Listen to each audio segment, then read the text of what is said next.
2012년에 지구 종말론, 고도로 발달한 수학과 천문학. 하지만 한순간에 자신들의 도시를 버리고 호련히 사라져버리면서 외계인의 문명이라는 말이 나오기도 하는 문명. 이 모든 것을 지칭하는 것이 바로 수수께끼로 둘러싸인 마야 문명입니다. 커다란 강은 존재하지도 않을 뿐더러 인간이 생존하기 힘든 험준한 밀림 속에 자리잡은 지역에서 시작된 이 고대 문명은 믿기 힘들 정도로 진보된 기술을 보여주었는데요. 2012년에는 멕시코의 작은 마을에서 외계인의 형상을 한 두개골 25구가 발견되면서 실제 외계인 문명이 아니냐는 주장이 나올 정도로 마야 문명은 미스터리로 둘러싸여 있습니다. 과연 찬란하면서도 한순간에 몰락한 마야 문명은 어떤 비밀을 품고 있는 걸까요? 우선 마야 문명이 현대인들에게 잘 알려지게 된 것은 높은 수준의 기술력에 있습니다. 마야인들은 수학과 과학, 천문학 등 수많은 분야에서 믿기 어려운 흔적을 남겼는데요. 이들은 그 어느 곳보다 먼저 영의 개념을 이해하고 사용했으며 우리가 현재 0부터 9까지의 10진법을 사용하고 있다면 이들은 조개무늬와 동그라미, 막대 모양을 조합해 20진법을 사용했습니다. 10진법은 0부터 시작해 9가 넘어가면 다시 0과 1을 조합한 두 자릿수 10으로 넘어가지만 마야의 20진법은 조개무늬로 시작해 19에 해당하는 값을 넘어가면 다시 조개무늬와 동그라미를 조합한 두 자릿수 20을 표현합니다. 그리고 고조선이 탄생할 무렵 이들은 이미 자신들의 수학을 활용해 달력을 만들었습니다. 마야 문명 중에서도 무엇보다 훌륭한 것으로 평가되고 있는 것이 바로 마야 달력인데요. 당시는 지금과 같은 관측 장치가 없었지만 마야인들은 1년이 365일이라는 것과 달의 주기가 29.5일임을 알고 있었습니다. 놀라운 것은 이들이 밝혀낸 해와 달의 주기가 현대 과학으로 밝혀낸 주기와 오차가 거의 없을 정도로 정확하다는 것이죠. 그렇다면 과연 이들은 어떻게 이것을 알았을까요? 관측을 위한 도구는 막대기 하나로 충분했습니다. 마야인들은 수백 년 동안 막대기를 들고 맨눈으로 달을 기록했습니다. 방법은 간단했는데 일정한 위치에서 막대기를 들고 달이 원래의 모양으로 돌아오는 주기를 기록하는 것이었습니다. 그들이 밝혀낸 달의 주기는 현대 과학으로 밝혀낸 달의 주기와 불과 34초밖에 차이가 나지 않으며 1년에 365일이라는 수치 또한 현대와 비교해 단 17초밖에 차이가 없을 정도로 정확하죠. 마야의 달력은 2012년 지구 종말론으로 또 한 번 논란이 되었습니다. 이는 마야의 달력이 2012년 12월 21일까지밖에 기록되어 있지 않았기 때문인데요. 천문학과 수학에 능통한 마야인이었기에 사람들은 저 날짜에 어떠한 의미를 부여하기 시작했고 이는 지구 종말론까지 이르게 됩니다. 2009년에는 이를 주제로 한 영화 2012가 개봉되는데 그들이 경고한 마지막 날이 온다라는 메시지와 함께 전 세계적으로 지진과 쓰나미와 같은 재앙으로 수억 명의 사람들이 사망하는 내용을 담고 있었습니다. 이처럼 지구 종말론은 많은 이들을 공포에 떨게 했습니다. 대다수 천문학자들은 멸망설은 매년 제기되는 근거 없는 설 중 하나일 뿐이라며 동요하지 말 것을 당부했지만 종말을 준비하는 사람들은 살아남을 수 있다는 지역을 찾아가기도 했으며 지하 벙커에 식량을 저장하고 숨은 사람도 있었습니다. 심지어는 종말의 공포를 이기지 못해 스스로 목숨을 끊는 사람도 있었습니다. 하지만 해당 날짜였던 2012년 12월 21일 이날 지구 종말은 오지 않았습니다. 사실 마야 달력 종말설의 진실은 이 날짜를 끝으로 단순히 절기가 한 바퀴를 다 돈 것뿐이었으며 다시 새로운 절기의 시작을 의미한 것입니다.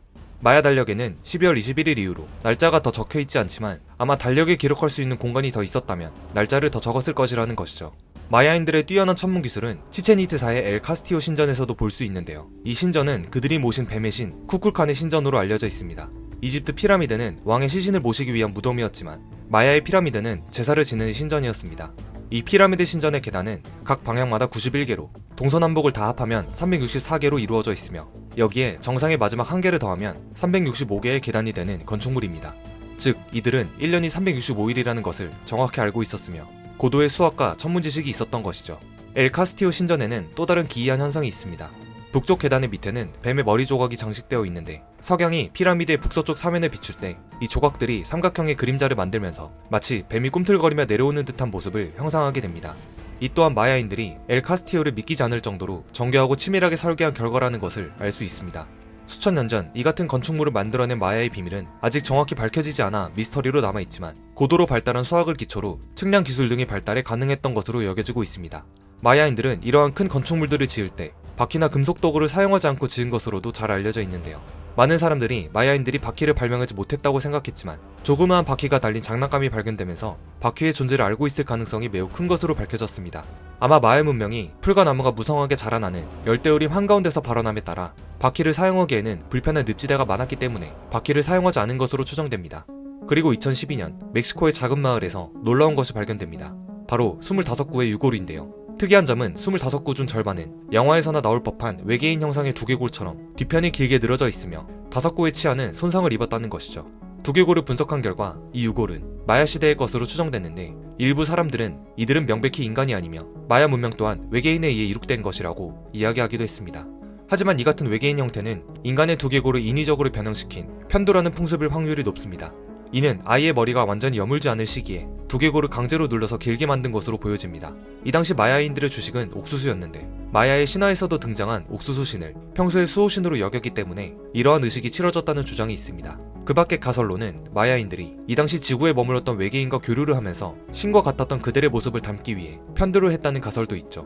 2016년에는 15살의 소년이 마야 문명의 잊혀진 도시를 찾았다고 하여 이슈가 되었습니다. 캐나다인 소년 윌리엄은 2012년 지구 종말론을 통해 마야 문명에 흥미를 갖게 되는데요. 그는 마야인들이 천문학에 뛰어났다는 사실에 기반해 연결고리를 찾기 시작했습니다. 그리고 마야인들이 기록한 별자리를 현대의 구글어스에 비교해 보았는데요. 그 결과 놀라운 사실을 발견합니다. 바로 마야 고대 도시들의 위치가 마야인들이 기록한 별자리의 모양과 일치했다는 것인데 총 142개의 별 가운데 117개가 도시의 위치와 정확히 일치했습니다. 이는 82%가 일치한 셈이죠.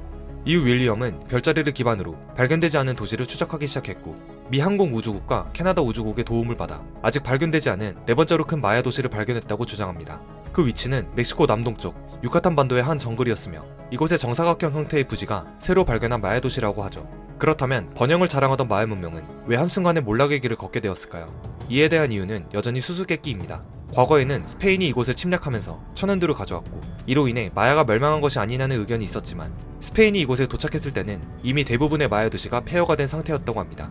때문에 마야의 멸망 원인은 기후변화, 그중 100년간에 걸친 지독한 가뭄이 대부분의 지역을 휩쓸었을 것으로 판단하고 있는데요. 마야 사람들이 가뭄에 취약한 옥수수를 많이 재배했고 옥수수 중심의 식단을 즐겼는데 이러한 식단이 사회를 가뭄에 더 취약하게 만들어 궁극적으로는 멸망에 이르게 했다는 것이죠.